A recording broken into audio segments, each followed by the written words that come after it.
a filmé le gros de la diffusion de notre film, donc c'est un petit peu genre le pilote du truc. Voilà, c'est tout.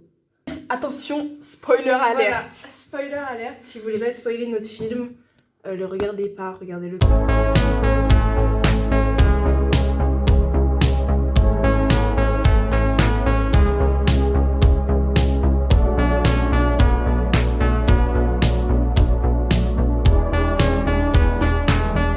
Attention, les amis, on va commencer. 3, 2, 1. Hélène, une jeune femme de 40 ans, se dirige vers son mari en lui passant la main sur les épaules. Elle porte une robe de couleur noire, assortie à ses gants, un collier de perles.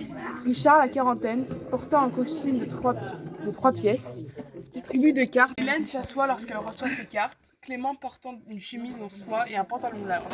Puis tu regardes Hélène, puis lance un regard noir à son frère, Henri, un vieil homme abordant lui aussi un costume de 3 pièces. Cigare à la bouche, consulte son jeu et le pose sur la table, avec un air confiant. Georges, le plus jeune du groupe, est habillé d'un gilet, tape nerveusement sur la table en regardant son jeu.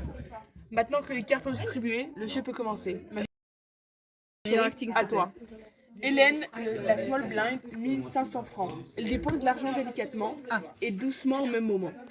Au même moment, Clément, la big blind, est obligé de mettre 1000 francs et effleure la main d'Hélène. Cette dernière retire sa main rapidement, tandis que Clément enlève sa main lentement. Il lève son regard vers elle, ainsi le regard se croise. Mais vous êtes bien aimable. Ici, on ne se retient pas.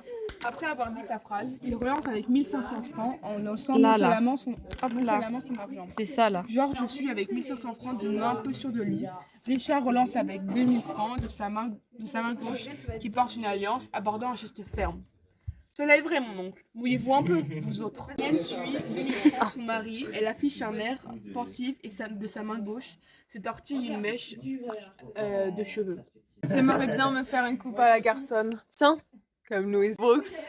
Les 4 interlocuteurs cessent de parler et de se mouvoir. Tous leurs regards se tournent vers Hélène. Quoi? Tu veux ressembler à cette catin? Cette traînée? C'est quoi cette idée encore? Non mais oh. Mais si elle aime la coupe garçonne, le droit, elle est libre. Clément suit avec 2000 francs, ce qui appuie son propos. Son geste est presque agressif. Libre? Vous ne pensez qu'à ça? Et pourquoi pas travailler? Conduire une voiture? Ouvrir un compte en banque tant que vous y êtes? Richard brûle la carte et met au centre 3 cartes. Face visible. Non mais tu sais mon frère, on n'est plus dans les années 1900, hein. Les choses changent. Mise. C'est bien ça le problème. On leur donne un peu de liberté et elles en veulent plus. Elles demandent l'indépendance. Ça s'appelle le progrès. Vous êtes trop individualiste. Vous restez sur votre position, vous ne tentez même pas de vous remettre en question. Réfléchissez un peu, les choses doivent changer. On ne peut pas garder les mêmes mentalités. Richard suit 1000 francs ainsi que Hélène 1000 francs. Ils sont moins sur deux dans leur mouvement. Est-ce que tu connais, toi?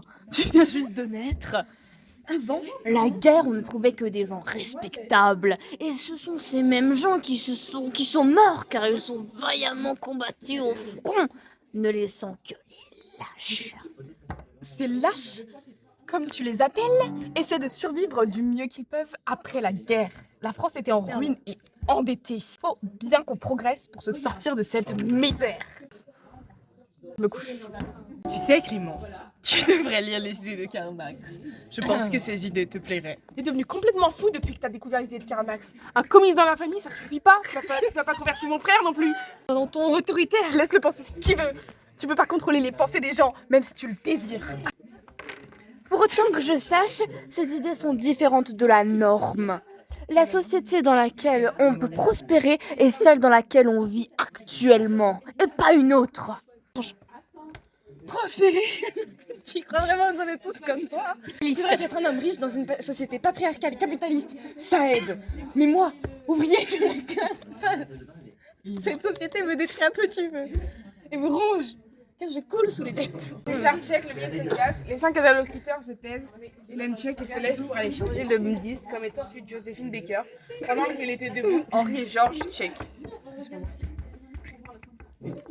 Encore une danseuse vulgaire qui montre ça à toute la terre. À force d'en regarder et d'en écouter, tu vas venir comme elle, une dépravée. Joséphine n'est pas une dépravée, c'est une artiste qui sort de la norme. Elle se démarque des autres et c'est comme ça qu'elle est devenue le modèle de tant de femmes. Tu prends réellement une femme exhibitionniste au sérieux? Et de plus, comme modèle? Richard Clément pose une main rassurante sur l'épaule d'Hélène. Henri, Georges et Richard suivent, tous un peu tendus. Richard regarde Clément et sa femme est de colère, casse son verre, il attrape Hélène par le bras et la tire vers elle. Je sais très bien ce qu'il essaie de faire. Je me couche. Il souffle la fumée dessus. Voyons. D'Henri.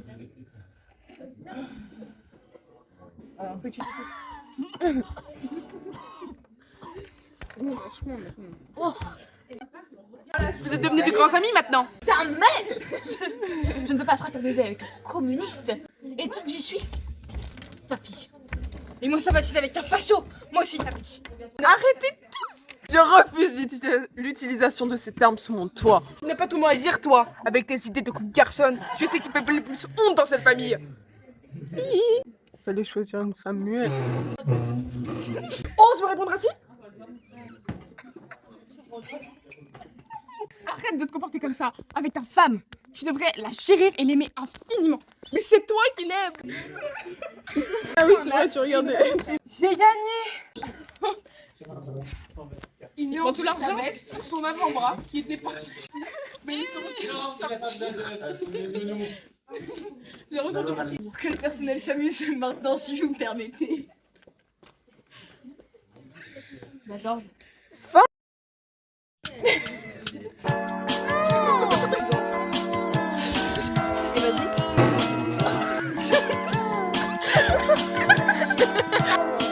T'as une frappée.